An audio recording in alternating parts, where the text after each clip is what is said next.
How stable is the family? The stability of the family is dependent not only on marital fidelity, but also upon each partner in the marriage fulfilling his and her responsibilities and duties as a husband, as a wife, and as a father, and most of all, as a mother. If you see something wrong, change it with your hand. And if you can't change it with your hand, then change it with your tongue.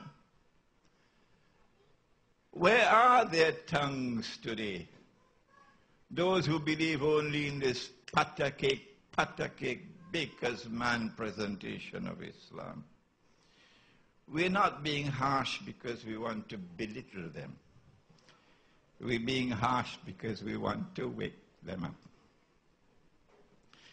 He said, if you cannot change it with your tongue, then change it with your heart. But you can't go lower than that.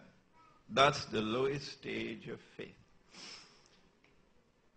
The process begins with an internal spiritual revolution. And when that revolution takes place, then you get something in the heart called Nur. We used to have a president in this country called Nur. And when he was president, there was no fire water in the president's house. But I'm talking about Nur, light. A light which is not sold in the stock market. A light which comes from Allah, Most High. But when you recite Suratul Kahf on the day of Jummah, that also gives you light. Light that will stay with you from the heavens to the earth until the next Jummah. And when you have that light in your heart, then you would recognize that we live in a world today in which appearance and reality are opposite to each other. 45 years ago, he gave that lecture in Pakistan. 45 years later, it has come back to me to share it with you. There is an uncanny parallel between the world in which we live today and a world of yesterday to which the Quran has directed our attention. And so we don't need to do too much research to understand the reality of the world today, its politics and its economics, if we use that parallel that the Quran has given. It's a parallel with ancient Egypt, and we have an Egyptian here today. There was an Egypt which was godless. It declared, Ana Rabbukumul A'la, I am the Lord Most High. Today the state does the same thing. The modern secular state declares precisely the same thing that ancient Egypt said. The modern secular state declares that the law of the state, the law in this constitution, is the highest law. And any other law which is in conflict with this law is null and void, including God's law. That's Trinidad and Tobago's constitution. So there is, of course, the most godless constitution in the world, of course, is the U.S. Constitution. So there is a parallel between ancient Egypt of Pharaoh and today's modern world. In ancient Egypt, there was slavery. And the slavery was not just for political purposes, that was peripheral. Because the Israelites posed no really serious problem to Pharaoh. It's just that the Israelites had backed a non-Egyptian king in the eastern delta. And the Egyptians hated that non-Egyptian rule.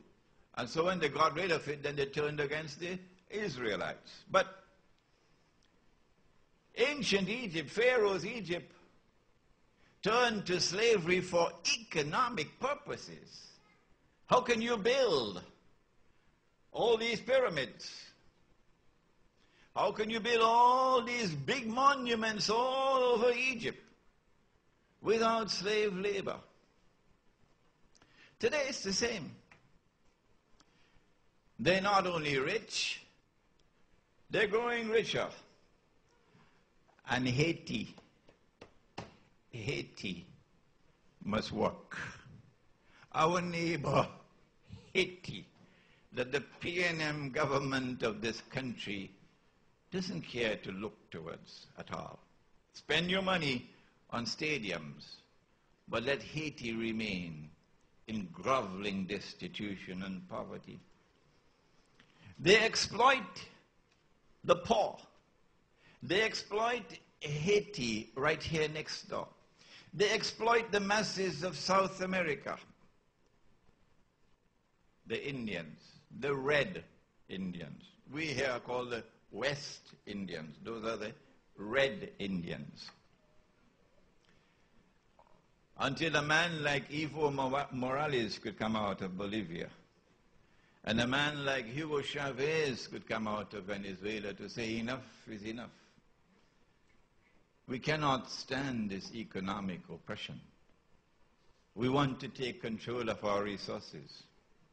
There is a parallel between that ancient Egypt and this modern world. It's not just politics and economics. It's also intimidation, violence, slaughter, crucifixion. They did it in Guantanamo. They did it in Abu Ghraib.